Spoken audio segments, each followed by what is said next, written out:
Welcome back to Radio Faces, brought to you by HCC TV. We're over here at the Clear Channel Studios where Greg and I host the radio show In the Trenches on Sports Talk 790. John McClain is out right now on some business, so I am glad, I'm honored to be sitting next to my main man, Greg Cook. Before we were discussing the exodus of veterans from this Houston Texan team that brought you to the first playoff in franchise history. One, are you concerned? And two, let's just go down the list and talk about each one that left. I want to start with Jason Allen. This is a guy that I felt helped the transition of Kareem Jackson a little more than he was given credit for by rotating and producing with Kareem Jackson. What's your thought on him leaving to the Cincinnati Bengals? Well, I thought it was funny when you talk about the guys that left the Houston Texans. Rick Smith in his press conference before the draft said, "We have established who our core group of players are." Now, if you'd have asked me and you before that, I would have said that Mario Williams, D'Amico Ryans, Eric Winston, all these guys would have been core players in that. None of them are here.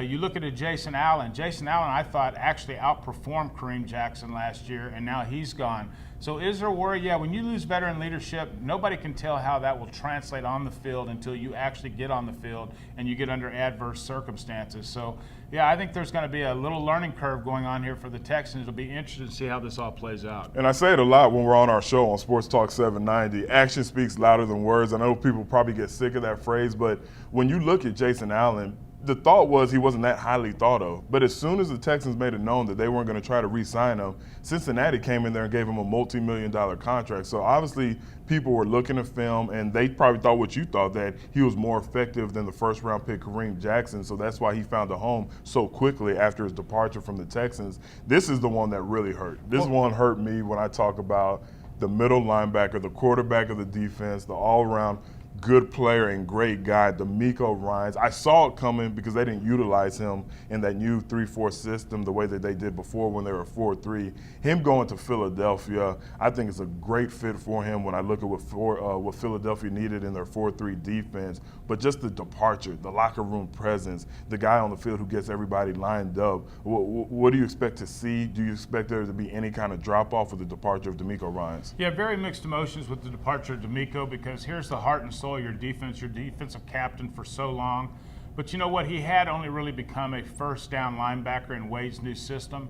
And so it was kind of unfair to him, a guy of his talents, not to be utilized more. And so I think it's a win-win situation for the Texans. The Texans get a draft choice. D'Amico gets to move on to a team that will utilize him on an every down situation. He'll be able to come back from the injuries he's had, and I think he's going to flourish in Philadelphia. And I think Texan fans will understand just truly what a gem they had in D'Amico Ryans once he's gone. And now going to the other side of the ball, to the offensive side, this is something I know is near and dear to your heart, and this is something you're concerned about, not because you like the guys, but because you played this position for 11 years successfully in the NFL. The offensive line, the entire right side of the offensive line is gone. Mike Brazel cashes in on all his hard effort in Oakland with a 5-year deal. Eric Winston is cut to create room for the salary cap. What's going to happen? Is it as easy as just plugging in two guys and saying you're going to be the same offensive line you were the previous year? Or do you think that there's going to be some kind of learning curve, even though the guys that they're plugging in are veterans? Well, playing the zone blocking scheme in college, I know how difficult it is just to plug in guys. I know people want to look at Denver and say, look how well they did it. It's just not that easy.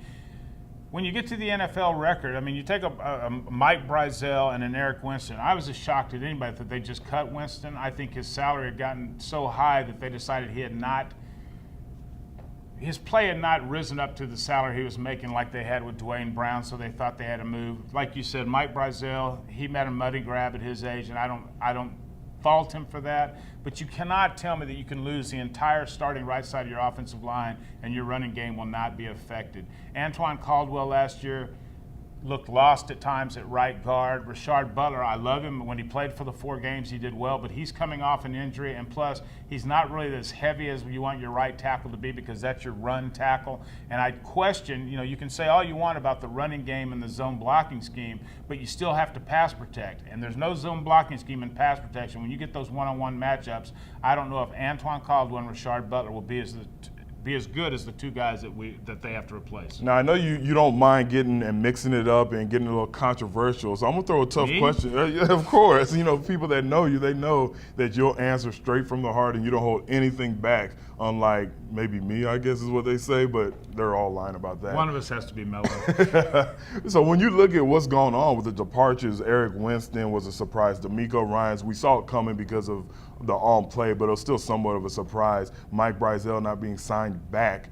Do you think the Texans weren't ready for this as far as signing all these guys, having the success that they had, and be able to keep it under the cap? Do you think that they were overwhelmed or they spent too much money in years past and they weren't ready for the run that we're expecting them to have? Well, anytime you're not looking at your cap situation long term and not just in that particular year, you're doing yourself a huge disservice. And I'm not sure I can say the Texans did that or not. But I do not think right now, I mean, I said we'll have to wait till the draft and we'll have to see what they do in some free agent signings. I do not think the Texans are as good as they were at the end of last season right now. Now, the return of a healthy Matt Schaub will immediately make them better, but I'm going to have to take a wait-and-see attitude on what these new receivers will do on the outside, because I don't think we got that number 2 big playmaker that we wanted in either one of these receivers. And I have to wait and see what the right side of that offensive line does. Until then, it's anybody's guess. But look, the Texans are going to be in a very weak division. They're the hands-down favorite to win the AFC South. They should win the AFC South.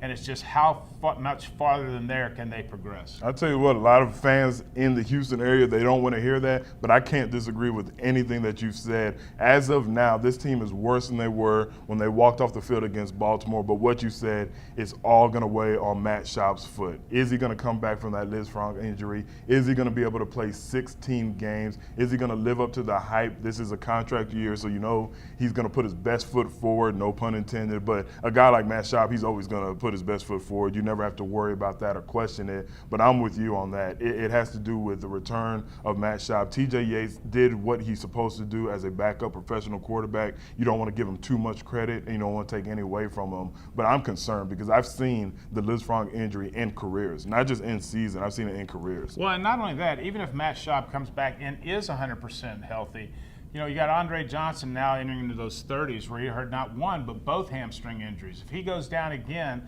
do we have anybody that can step up and be that number 1 receiver? That was my biggest concern going into this draft. It's still my biggest concern. If we lose Andre Johnson, who do we have to turn to?